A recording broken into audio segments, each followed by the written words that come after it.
Do you remember your grandfather's first name? Darwin. Oh yes, you told me that already. Yeah. So Darwin came to America, or Darwin was born here? No, I don't know that, whether they were born here or not, but the original came from Scotland. Who came from Scotland? My ancestors. Oh, okay. They came from Scotland. They moved to South Carolina. Okay. And they were mountain people and didn't like South Carolina, so they moved to North Carolina. Okay. Don't worry about this. I'm just moving it up some. The northern part of North Carolina. So I got to Asheville.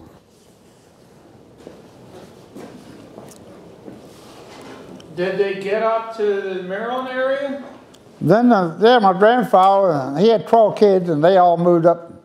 Well, some of them moved up here in Maryland, and they were scattered all over the country. Ohio, South Carolina, and Can we What is it? comb his hair a little bit? You want to? Okay. His hair's all muffed up. The makeup artist is coming. No, the just comb it straight back. The hairstylist. You're the hairstylist? The hairstylist. Wind blowing. It looks good. That look better now? Yeah. You look at it. Look at it. You're the one who's got the messed up hair. It looks like you spun around on your head. I'll straighten myself out. That looks good. Is that right? I'll straighten myself. For later, I'm talking about, yeah. All right, so here we are. Who came to Maryland? Your grandfather or the? My grandfather and 4 of his sons. 4 of his sons. Yeah, and one of his daughters. What did they do when they got here? Did they stay? They were farmers. Did they buy a farm? What did they do? Yeah, they had farms. It was Cutsfield one time. It was whole Cutsfield McCracken farms and. How big was it? Huh? How big was it? Well, them days, you know, the farm wasn't that huge. They were about 130, 140 acres apiece. What did he do on that farm? Well, most of them raised crops like wheat, barley, corn, so forth. So most of them farmed with horses, so they didn't have machinery and so forth. So they're just like the army stuff in Pennsylvania now. Most of the farms are small, and they've done it with their own labor, you know, so forth. So it sounds like your grandfather, Darwin, was using his kids for... My grandfather, he ran a mill. Oh, he ran a mill? Yeah. What was he milling? Wheat and so forth for flour. And he would had a hammer mill with the farmers would come in there and grind feed up for the livestock and so forth. Where was his mill? Right in Cutsfield there. Right where Park and Ride is now. Yeah. Where Park and Ride is. Gotcha. So... This grist mill run by the river stream? No, that ran by electricity. It had a big electric motor on it. Was there any farming that you know of in your family before electricity? No, when I came up, they had electricity in Cutsfield. So we were right on the main line. And I was born in 1930, so they had electricity up there then. And well, the house I live in, and 2 more houses down the road, with when the gas electric companies came, them days they had paid so much to line up. So you paid so much, and they get back off the electric bill. Well, other people hooked up, they would get back so much off the electric bill. And my property's still under the grandfather rate, with the gas electric company come in anytime and move a wire underground, anything don't cost me nothing. So I don't know, that house is still on the grandfather rates. In that time period, how was the water coming into the house? Well, it had the pump, had a spring, and pump water out of the spring, and had an old ice house, which down underground, the pump was down in the ice house, and the pump was part away and forced the rest up in the house. And all the water came from the spring. So let me make sure I got this. the water left the spring, went to the pump house, went to the ice house, and then... I went into the ice house, which sits down lower, see. The spring was down bottom of the hill. So it didn't have enough power to bring it all the way. It pulled it part way and pushed it the rest of the way. So it came so far, it pulled it, and it pushed it the rest of the way. And that went right to your house? Mm-hmm. Okay, describe the water in your house. Did you have running water, hot and cold? Yeah, I had running water, hot and cold. And, a toilet? Yeah, I had a toilet, had a bathroom. Ever since I remember, you know, growing up, we always had the running water in the house. Now, is this house the house you live in today? House I live in today. The house I live in today, and the next door house was the Ridley farm. My grandfather owned that a long time ago on my mother's side, Dorsey. He built that house there. Which Ridgely did you say before Dorsey? Well, Dorsey had it. In my father, he was in the First World War. He got gas over in France on the mustard gas. Ate his lungs up. And he farmed for a while, but he had to quit on account he couldn't live in Maryland, had to go to Arizona.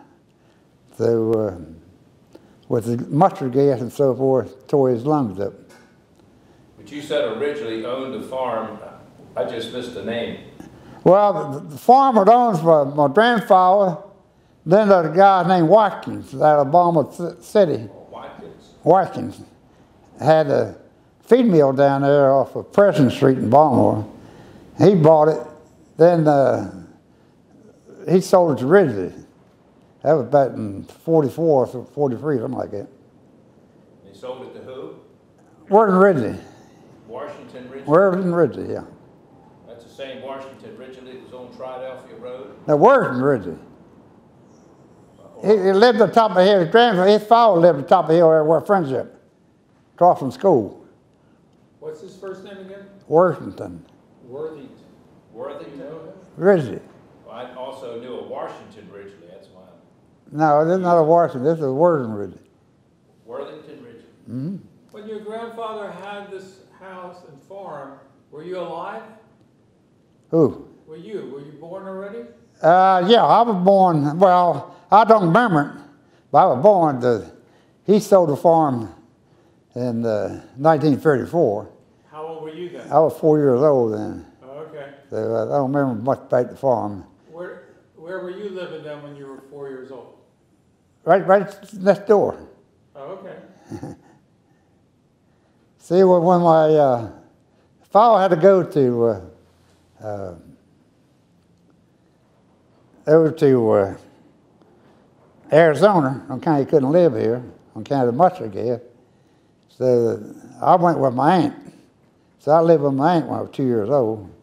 So and the rest of the family was older, so they lived with the family, you know, at the farm.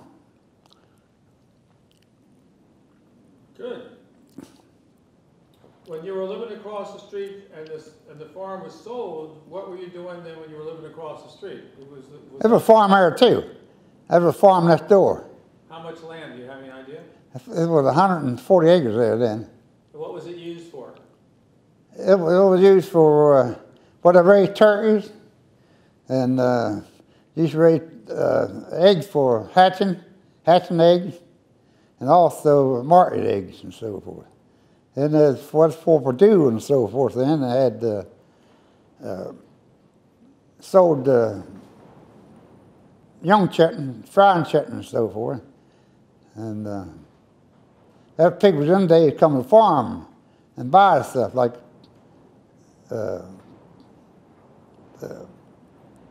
Thanksgiving, Christmas, and the Jews wouldn't buy dead turkey, dressed turkey, they'd buy live. And they used to come out to the farm, a bunch of them, and buy live turkeys and ducks and so forth for the holidays. So the rabbi had to do something to them. Do you remember at one point the largest amount of birds you had on the farm? Well, one time we had 1,500 chickens at laying hen, and we had 1,000 turkeys. They had a place to live from the weather, or did they just lived outside? No, they were all houses. And it was 4 big houses up there, and plus the turkey house. And one of the houses is still there. But and then time turkeys, you couldn't raise them on the free range on account of had a disease called blackhead. Say that name again. What is it? Turkeys. No, what did they have? What? Blackhead. Blackhead. They were called blackhead. That was a disease? Disease, and they would die. There was some kind of parasite that picked up from the ground and so forth. It didn't affect the chickens? Didn't affect the chickens, only turkeys. So you had to run the turkeys up on wire. Yeah, no, it had like a porch out. You kept them off of the ground? Kept them off the ground. They was ran on wire, see, and all the dropping would drop down between the, on the ground, so underneath it. How'd you clean the droppings out? Well, you regulate with the, from underneath, you know, and load it up, and haul it in the field. You sold, the family sold those all year round, the chickens and turkeys? Or just for the holidays? No, they sold all year round. There's a lot of local people, you know. They didn't have a supermarket like they have today. How were they sold then? Just sold live. So much pounds, they would weigh them up and sell them live. So. You wouldn't sell them slaughtered for people? What's that? You wouldn't slaughter them for people? Well, we slaughtered turkeys in Thanksgiving, Christmas. Some of them want, but 90% of them want live turkeys them days. They want the same way all the appropriate, frying chicken and so forth. They like them live. I like it. So They were going to take them home and kill them themselves? they dress them themselves, you know, process them themselves. And the same for the turkeys? Same with the turkeys, 90% of them. About 10% of them we used to, we dressed them in 2 days, 100 or so turkeys, Thanksgiving and Christmas. What was your method of killing the chickens and turkeys? Chop the head off. Well, people had different methods, that's why I asked. Yeah. Put them on a block of wood and chop the head off. How did you sell them? By the pound or what? Sell them by the pound. How much? Well, probably in the days about 7-8 cents a pound. Yeah, but that included the feathers and the feet? That included the feathers and everything. Gizzard and everything? Yeah, the whole thing.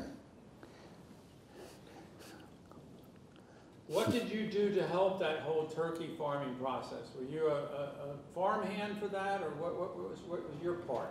What's that? What was your part? Well, when you drilled up on the farm, so I drilled up during the pressing. Whole time with the pressing going on. Okay. And in the 30s. And so you didn't know nothing about being a pressing. So on a farm, you always had plenty of food. So you raised your own vegetables and you had your own poultry and so forth. And all the farmers get together and slaughter a cow or steer or something. And they were divided up, like 4 farmers to get together. And November, one get a back quarter. And January, that one get a front quarter. They divided up. So we ended up, when Sydney, you had the whole cow, had a whole steer. So you got the front quarters one time and the back quarters. So that's where everybody got the same amount, see. So it didn't have the refrigeration and freezers and so forth. So you had to process it at different times during the winter for keep your meat, see. So they would take it home and they would put it in their own. How would they keep the meat? Well, they process a lot of it. Like they, you know, you have now hogs. You could put them down in salt brine and in a barrel, 6 weeks, and take them out, and then you put borts or salt and pepper on them, and then they will keep for a couple of years. But after a couple of years, they'll start drying out. They'll lose the moisture and so forth. Did you have a smokehouse, A.B.? Yep. Describe that. Huh? Describe that. Well, the smokehouse, we used to, I used to, on the side when I got to school, I used to go down to Baltimore to, had a lot of butchering right on this end of Baltimore by the stockyard, small butchering, and buy ham, fresh ham. Now, you can't buy a frozen ham to cure it. Once it's got ice cubes inside it, crystals, it won't cure. So you get a fresh ham, and you put it down in the brine. You put the brine, you use I think it's 3/4 of a pound of brown sugar, 2 pounds of salt, and I think 2 ounces of saltpeter to a gallon of water. So, and you keep them there for 6 weeks. So to make sure your brine is strong enough, you put an egg in there. If the egg would turn up on the end, point down, the brine is strong enough to have enough salt in there. If it didn't, you had to add some more salt to it. You know, I thought maybe the egg changed a certain color. No, they just flip over. Instead of laying flat, they flip to the end, and the end flip down. Then you keep them there 6 weeks, and you bring them back, and it would take a good foggy day, rainy foggy day. You start as far up as hickory wood and apple wood in the smokehouse, smoke your meat. And 2 or 3 days, you smoke them, and but you got to wait till when the wind not blowing and a good foggy, you know, with the air keep the smoke in the house. The windy day, it was, it blew out, it wouldn't smoke. What's a good wood to use for that? Hickory and apple. Would the apple flavor it? Yeah, the apple would would flavor that, plus the hickory would give it a flavor to it. So every farm had apple trees. Everybody had apple trees. So you trimmed the apples. They're always trimming the apple trees, so you got to prune the apple trees so you keep that wood to smoke your meat with, see. These farm them days didn't waste nothing. They used everything. So, and I used to sell a lot of them ham to people in D.C., lawyers and so forth. They'd come out and get them for Christmas, give them away for Christmas present. Then I think it was about 1950, something like that. It came back with a law that you couldn't process. Anytime you process meat, you had to have it re-inspected. You got to put stainless steel water and so forth in. So I didn't fool with after that. I had the wooden barrel, and nobody died in the wooden barrel yet. So, but long as you could get it from a butcher that had a government stamp on it that had been processed, been inspected, you could process it. Then they changed the law where anytime you had to cure them, you had to have them inspected a second time. Then you had to put all this equipment in, which small operators couldn't put all the equipment in to do it, make it profitable. Where did that equipment come from? Well, it was used whiskey barrels. Calvert Cellars, go down and buy, say the ones that use a whiskey barrel, it had already had that burn in there. And you get the whiskey barrels, you used to buy them for about $1 a piece then, and you cure your meat in the whiskey barrels. How many hogs or pigs did you have at one time? Well, when I used to process ham, I used to buy my hams. That I didn't need the whole hog. I just used the ham, so I'd go down to off Frederick Avenue, Holland Street and all. There's a lot of the small butchers in there in them days. And you could buy fresh ham for them. Maynards, and there was a bunch of them in there. Heinz was in there, and small butchers. So you buy your fresh ham for them and bring home and cure them. Roughly, how much was a fresh ham? Huh? Roughly, how much was a fresh ham? Fresh ham in them days, I guess about 20 cents a pound, something like that.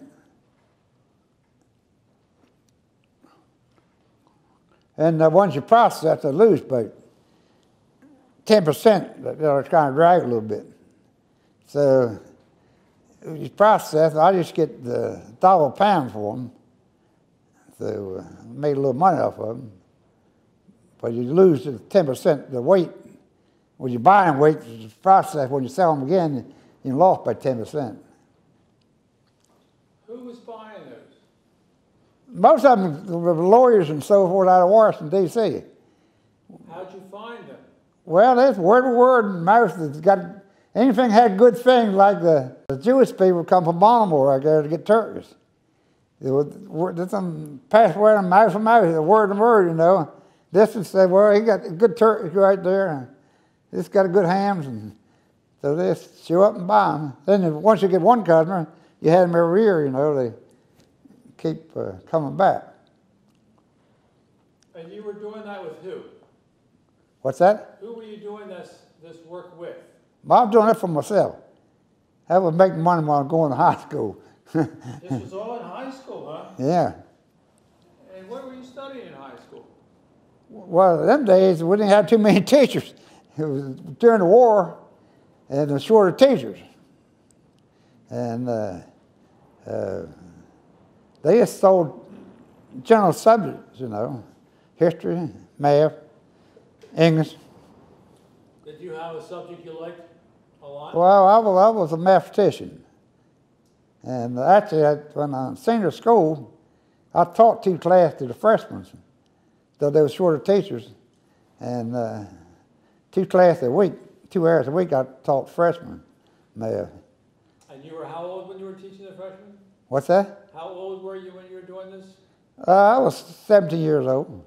And you were teaching the freshmen in high school? I was senior and teach the freshmen math. So that would be like 8th graders? Well, they were about 12 years old. Ah. What did they call you, Mr. McCracken? No, they called me my regular name, just a name, you know. I mean, in the classroom. No, the class was same with you students, so They forth. called you what? Abe, you know, really? So forth, yeah. So you knew everybody, all the people around there didn't have people moving in. They've been there for years, see. So everybody knew each other. They all went to church together. They all went to the suppers and so forth together. So everybody knew everybody. And what high school was this? This is Lisbon High School, which is not there no more. And you kept the hog business going all the way through high school, or did you stop it after a while? Well, then I later on I went to the military. So, And that's when you left the hog business. Did you give that to somebody else, or did you sell the business? That's on the side business. It wasn't a business you could sell and so forth. Because you had to know what you're doing with it. If you didn't carry the meat right, you would lose it. Did you ever train anybody to do that business with you? No. It wasn't nobody really interested in, you know. But, And this was, your high school was during the war? Huh? Your high school was during World War II? When you went to high school, it was during what? You said, what was it, the 40s? I went to high school. I was in high school in the 40s, In the 40s. during the Second World War. That's okay. This is, and that's why the shorter teachers. They had to, they was in the military or had a job paying more than the teachers would. You know, defense job. But they wasn't paying much then. They would pay $20 a week. Well, who was it in the school system that asked you as a senior to be a teacher? The principal. The principal? Omar Jones was the first county executive, Harris County. And he had enough confidence in your mathematical ability to tell you or ask you to be a teacher during the crisis Oh, of yeah. not having teachers. I always did like math, see. And I was always head of my class in math, all the class. That's great. I also had Omar Jones as a principal, but that was at Howard High. You did? Yeah. And he lived near you or on the farm there. He lived right across me on the farms there. So when you were a kid, this is not when you were in high school, but more when you were in grade school, you know, first, second, third grade. What did you usually do for a Sunday? For Sunday? Sunday. Well, on Sunday, in days when everybody had a baseball team around. Every little town had a baseball team. And they used to play baseball, like Woodbine had one, Chrisfield had one, Mount Airy had one, Sykesville had one.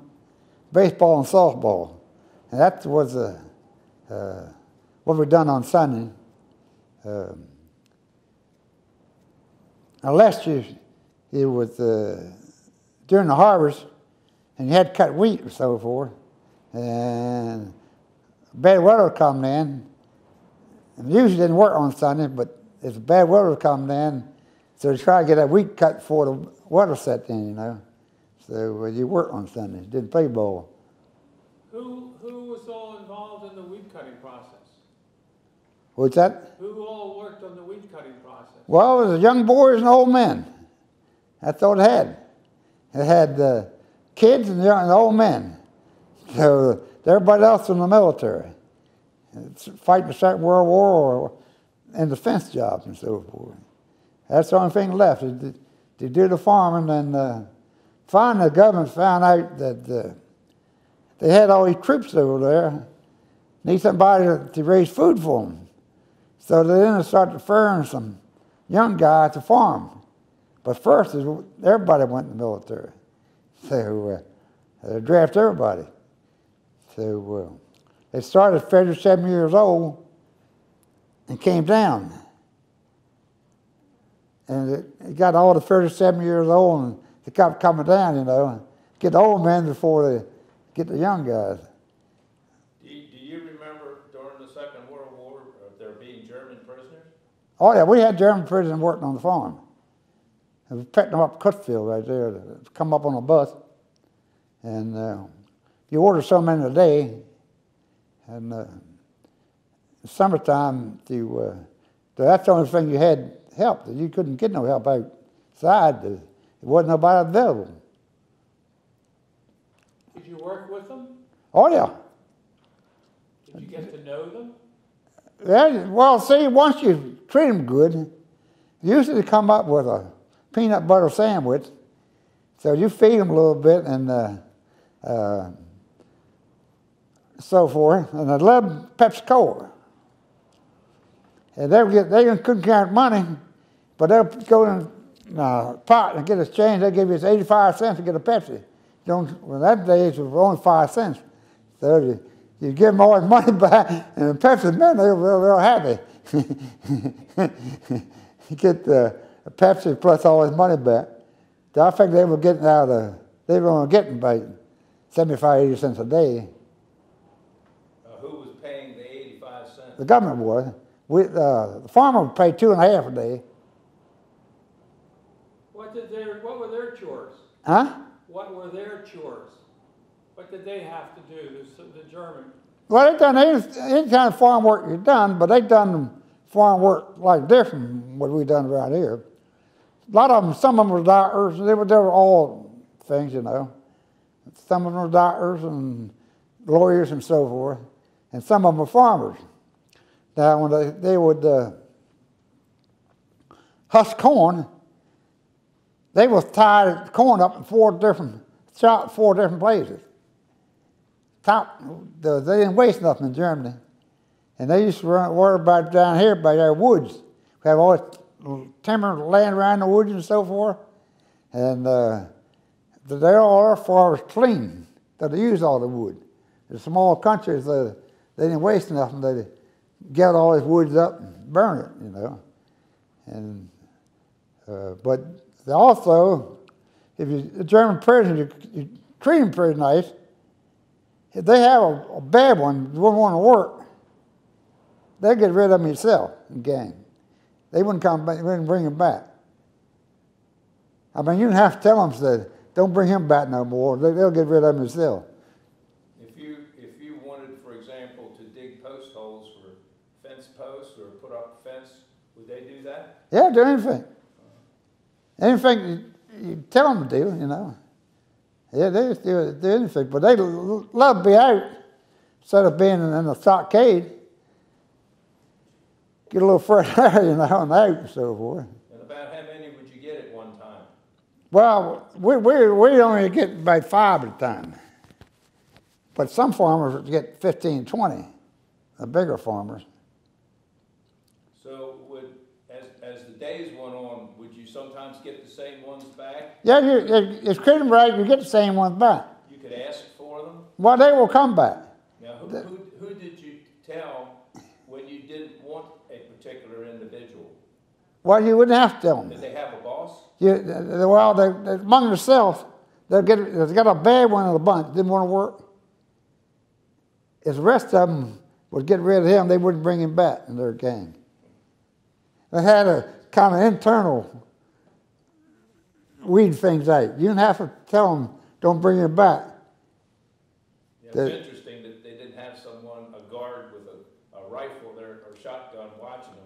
No, once you only had a guard unless you had about 20 people. Like you've done a lot of thrashing and so forth. You get about 20 people. Then they have a guard with them. 3 or 4, you wouldn't get a guard with them. They just turn them over to you.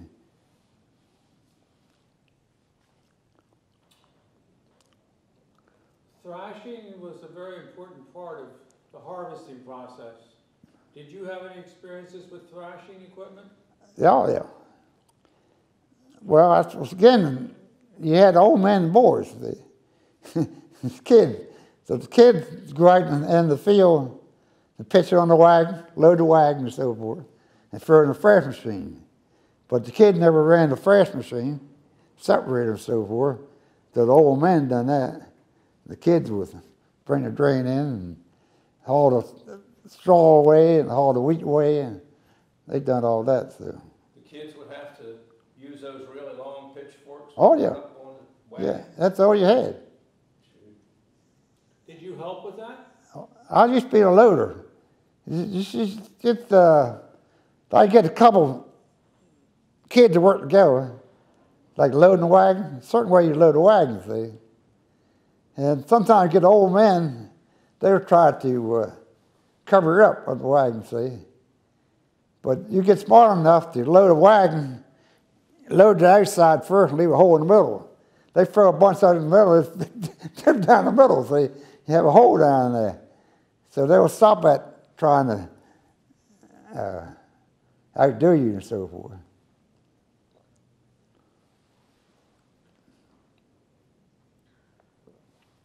Do you remember any of the stories of people before electricity? No, I don't. I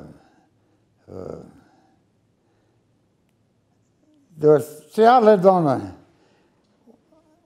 Route 40 was the main road across the United States then. The National Pike? National Pike. So electricity came up the National Pike, and I was just right side of it, see, half a mile off of it. So we had electricity. So we lived on the main line all the time. Okay. But there were a lot of places around there, down the road, you know, like towards the Montgomery County line and so forth. They didn't get electricity in the 40s, late 40s and after the war. Wow.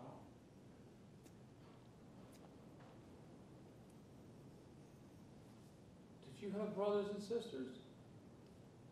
Hmm? Do you have brothers and sisters? Oh, yeah. Had 1 brother and 3 sisters. Were your sisters helpful around the farm? Well, again, I really didn't live with my sister. I lived with my aunt. My sister lived in this place, this farm. We were close together, you know, we were side by side. But Growing up? yeah, growing up, my oldest sisters, her mother died when I was 2 years old, see. So my father was gassed in our First World War. So my sister, my older sister, would run the house and so forth. And She was older than you? I mean, she was the oldest one. I was the youngest one in the whole family. Oh, okay. So, I wonder why they divided you up like that. huh? I say, I wonder why they divided you up like Well, I was on kind of, my aunt wanted to take me. See, my aunt was brother and sister. My father was their brother and sisters. So, my aunt took me till I was only 2 years old. And then my sister was only about 12, see, older sister. So, well, that's a big difference in age. So how did your aunt get you? huh? Why did your aunt get you? I was youngest one, Yeah, I guess. we know that, but why are you there and your sisters are somewhere else? That's across the field. I mean, So you went to a different, to go to bed at night, you yeah, different house. We lived in different houses. How was that? Huh? How was that for you? Well, as far as I know, I didn't know no different. It's like I told you about depression. You know nothing about depression. You only had one radio, and you didn't get the chance to turn the radio on what, the parents is grown up turning the radio on what they wanted here. See? So, no television. So, so you really didn't know nothing about depression. I guess people who lived in the city knew something about it. But growing up on a farm, we had plenty of food. Let's try to figure out how old you were during the Depression. Do you remember how old you were during the Depression? Well, I was born in the Depression. You were born at the end of it? Or I was born right in the middle of it. 1930, Depression started in 1930, the day I was born, see. So you only heard about the stories. And the Depression happened up to the Second World War. Depression still going on with the Second World War broke out, see. So then the Second World War going on, you couldn't buy nothing. Everything was ration. So till you're 17 years old, you couldn't buy nothing. So when you're real young, you didn't have the money to buy it. And you got a little money, it wasn't nothing to buy, the ration and everything. So. Yeah, but during the war, he was between 10 and 14. Would it be? Yeah, I say, see. So, So because of those constrictions, what did you do for fun during that time period? well, you the farm, I told you, you played basketball, and You have bicycles? oh yeah, we had bicycle. But that's another thing about bicycle. During the Second World War, you wore a tar, you couldn't buy a bicycle tar. So what you had to do is take a old automobile tar and cut the center right and rib the tar on the rim. Did you do things like play marbles? Huh? Did you play Yeah, marbles? play marbles. It's all just play marbles and What else did you do when you weren't working? well, you roller skate. Did you play cowboys and Indians? No, Did you have cat pistols or rifles? well, no, that's what's going with. We had rifles. We'd go down and shoot on squirrels, in the woods and rabbits and so forth. We all had guns. We didn't play cowboys and Indians. We went out and hunted our own game, see. But I was brought up, whatever you killed, you had to use. You couldn't kill something, just kill it. You had to dress it out and use the meat and so forth. Did your family get a tractor? Get what? Did your family ever get a tractor? Well, we had a tractor, had an old Fortune. I don't know what it's the one you set on, transmission set out here. In a hot day, you burn your legs off. All the heat come up, and you take about acre ground to turn everything around in. That's just for doing some plowing and so forth. You couldn't cultivate nothing with it. There was not all your stuff down in the field, turn the thing around. How old was the Fortson? 1930. That's maybe when you were born. Yeah. How long did you keep that? Well, I guess that was around. Never sold. It just finally went to a junkyard during the Second World War. So what were your next tractors? The next tractor was a Master Ferguson. Had a 33 and a 20. Did you drive it? Well, I bought them new, yeah. That was after the Second World War when they started making tractors again. See, during the war period, there wasn't no tractors made. Everything was during the used for the war effort. Who bought that tractor? Well, my uncle bought the two tractors. Did you ever teach you to drive it? Well, you learn to drive. Like as a kid, I said you learn everything on the farm when you're young. I got my driver's license when I was 14 years old, but I had a limit. I couldn't drive nighttime and couldn't drive more than 20 miles from the farm. Was that a state minimum? Yeah, I was state during the war. There was a special license that gave it to you. A lot of farmers had to go and get parts for the tractors and so forth.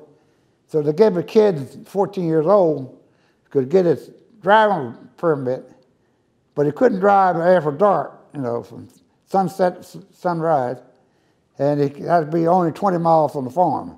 Like from Crispy, I couldn't go to Baltimore, go to Catonville. Yeah, I've never heard anyone else say that. Huh? I've never heard that before. Yeah, that's what I had when I was 14 years old. Certainly makes a lot of sense. But I'd go to Westminster, but I couldn't go to Frederick. And it was the honor system, right? There was no Well, I guess it was. What's the honor system? Most of the state troopers then didn't have the county police. They're all state troopers. And you have a state trooper for the area. They knew everybody in the area. And if the boy had done something wrong, the kid said, "Boy, don't do that again." That's it. And those were the days when a lot of the state troopers were on motorcycles. Yeah, on a motorcycle. A lot of them on a motorcycle. I don't know why. Maybe they saved gas. Cheaper, yeah. Cheaper to buy. Everything, money was tight, you know, the whole time. I mean, the county government didn't have, they had 3 commissioners. They didn't have a big government they have now.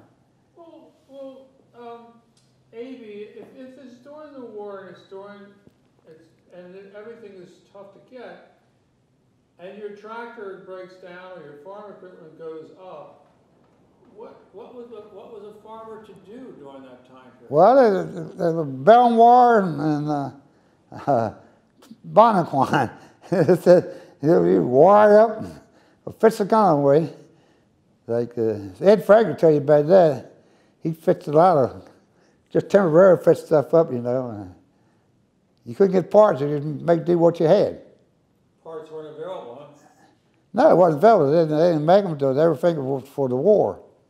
And everything the manufacturers were manufacturing went on the stuff that went to the war, and nobody thought about the poor farmers who had to well, later on, in about 44, after the war was just about over, somebody wired up and said, "Look, we don't need some food for the troops. So we don't have to keep somebody on the farm to raise food." So then I think in 44, that made a few tractors. And, but... do you remember what they were? I don't know what they was. I think most of them were out in the Midwest, the bigger farms. But it wasn't no new one around here. Did you buy anything or go to Montgomery Ward on Monroe Street? Yeah, this guy, everything at Montgomery Ward was a big... you buy all your stuff at Montgomery Ward.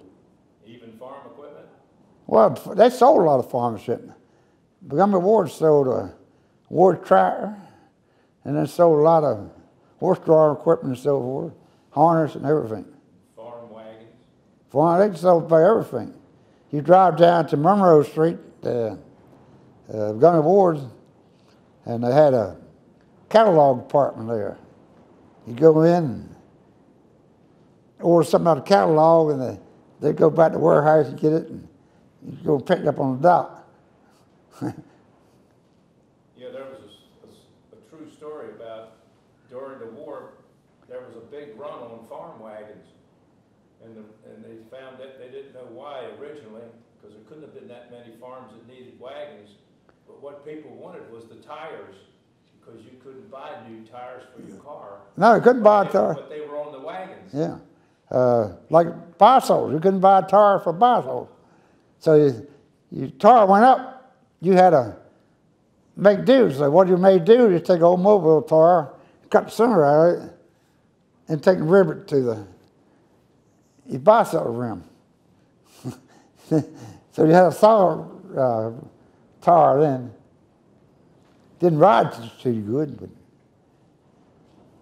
So all that time you were around farming, did you happen to know of any injuries that happened to people? No, we were pretty lucky around our neighborhood. A lot of farmers got hurt and stuff, but around our neighborhood, wasn't no people got hurt on the farm. Minor injuries, and so forth. You were good yourself? You didn't have any problem with injuries? Nope. Good for you. When you So when did you continued on farming? When was the beginning of your military career? I started in the military in 1950. So you were... Right after I got out of high school. I got out of high school in 48. Well, that was when you were 20. Yeah.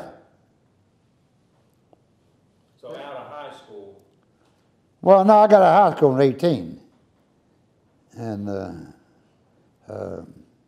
I farmed a little bit there for a year and a half. Where was that? Huh?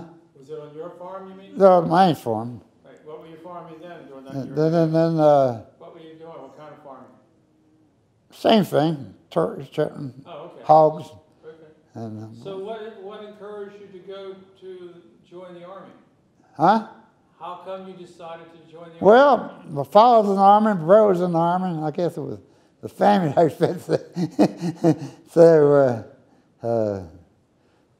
then I went in the military, then,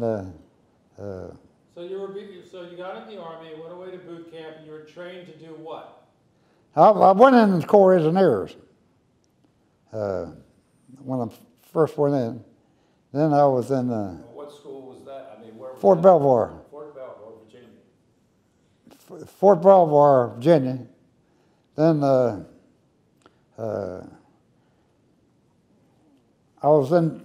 went to Fort Benning, Georgia, OCS, Officer Training School. And I came back to Belvoir and I went 2 courses, one for 6 months, the other for a year in the school there. Then I was in the General Support Command. It's a What is that? well, that's a top secret. I can't tell you all about General Support Command, but that was That Huh? wasn't at Leavenworth, was it? huh? Was that at Leavenworth? What? Fort Leavenworth. No, there was every place. So So that's the secret part of your life. well, once you get in the General Sports Command, you sign a level of oath, certificate of oath. You couldn't tell what you're doing and so forth. For how long? Rest of your lifetime. For the rest of your life? Shucks. Yeah, but you were in the Corps of Engineers. You weren't in military intelligence. Yeah, but I was Corps of Engineers in the General Sports Command. Though. So they had all branches in the General Sports Command. They had the engineers, had artillery, had MPs, quartermaster, everything.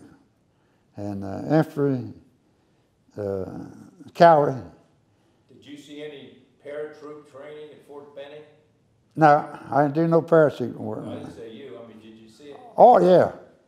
Well, I was only at Fort Benning for 3 months now. But Fort Bragg, good many times. What'd you do at Fort Bragg, Corps Engineer? Well, I was General Sports Command. I was part of the Corps Engineers of General Sports Command. Yeah, you keep saying support command, but we can't figure out what you're supporting. Huh? That's what you can't tell. that's what got it. Huh? We're trying to figure it out. Well, you figured out. I'll give you $10. You know, this last week when they called this guy over in Cyril, average general support man got in there and got that number 2 guy. And Okay, so then you advanced your military career by doing what? what? I mean, how'd you advance in the Army? How long were you in the service? Well, actually, I didn't get discharged in 1990. So that was 40 years? The 76 I got out of service. But they gave me what they call hip hop orders. That's classified, right? Huh? No.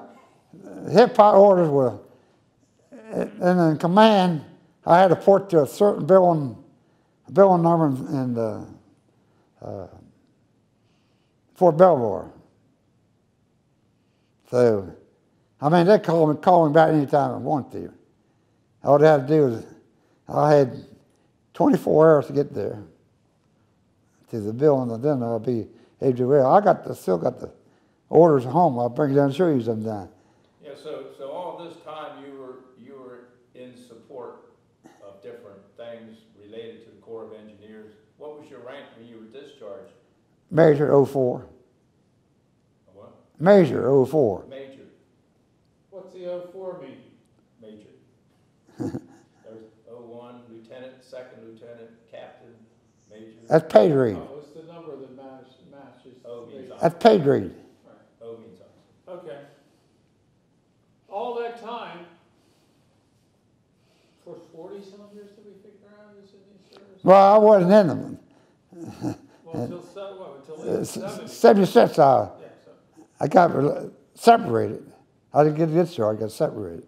Huh? What happened in 1990? They discharged me. I got my discharge papers. You just said 76. 76, I didn't get my discharge papers.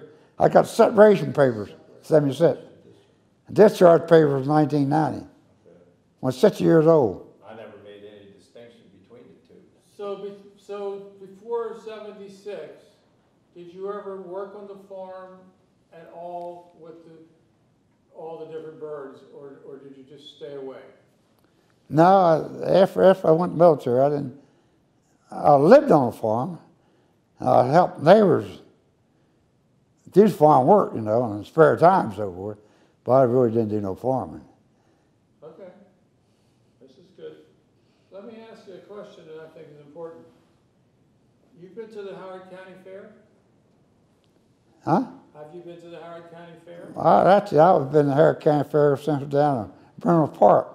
It wouldn't be a Howard County Fair without you No, it wouldn't have been. and the things that you showed. So, do you still have an interest in hogs, chickens, and turkeys? Oh, I'm interested in all farming. You raised up on a farm, you drove up. That's still in your blood, is it? You say it's in your blood, you said? Yeah. I still put the garden and so forth in. Still work ground and so forth. So. Now, you're at the fair, and you're walking through the crowd, and a young guy comes up to you and says, I know you've been doing turkeys and chickens, I heard that, and I want to get into farming, A.B. What would you tell that young guy? Well, I really couldn't tell them that they're all farming different when I grew up. Everything is on a bigger scale. Those more small farmers. When I grew up, everything was small scale. But now it's everything on a large scale, so I really don't know how they can make it. Buying $250,000 combine and selling wheat for $3.15. So what should he do? Huh? So what should this young guy do? Well, the farmer, that's the only guy that buys wholesale and retail and sell wholesale. So you figure how a farmer can make it. Everything he buys he follows retail, everything he sells he sells wholesale. So you need a good business plan is what you're saying, huh? Yeah, you got to have a good business plan to keep him farming. Well, you never studied agriculture yourself, other than the fact that you were right there in front of it. But would you recommend to somebody to go to study agriculture at a school? No. Why? Well, I studied agriculture in school. Actually, not too many agricultural schools no more. Actually, University of Maryland was started up being an agricultural school.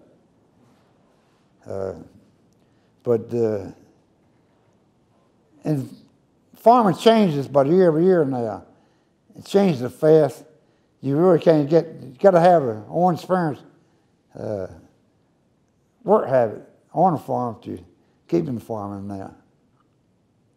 And you've also got to have the land. Where are you going to get it from? I would say around on the East Coast, you don't have big enough land property, see. And in the East Coast, you got a little patch here and a little patch there, but you got to move this big machine along the road, and traffic jam is not, not too good to try to move it from field to field. Now, you get out in Kansas, Nebraska, Dakota, and so forth, where it's all open land, where, you got 30,000 acres in one field, so you can make it there, but. So do you wish you were still a farmer today? Well, I had it in my blood. Farmers, it's still in my blood. I like to fool around with farming, see. Well, you do here at the museum. You even ride and set up the combine. Huh? I mean, you still remember everything. Oh, yeah. Oh, I remember you had to remember when you're growing up, you didn't have people do it, you had to do it yourself. There didn't have help. There was a war going on, when you're all a teenager. So. And so you would say today, young people would miss out on that. Yeah. They don't get into farming until after they get out of school. They on the computers or something. And most young people that follow farm, they very seldom see them out in the field. The followers and older people out in the field are young. We don't see the young ones out there no more. And do you find that today, when those who are on a farm, they probably are there because they inherited the farm or their extended family of the farm, they may not be interested? Well, that's the only way you can get into farming now. By inheriting it or something. It costs you $2 million to start up farming.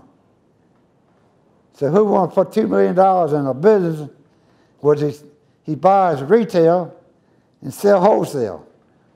It really don't add up. Yeah, and the banks today don't anywhere near understand what farming is and how it works anyways.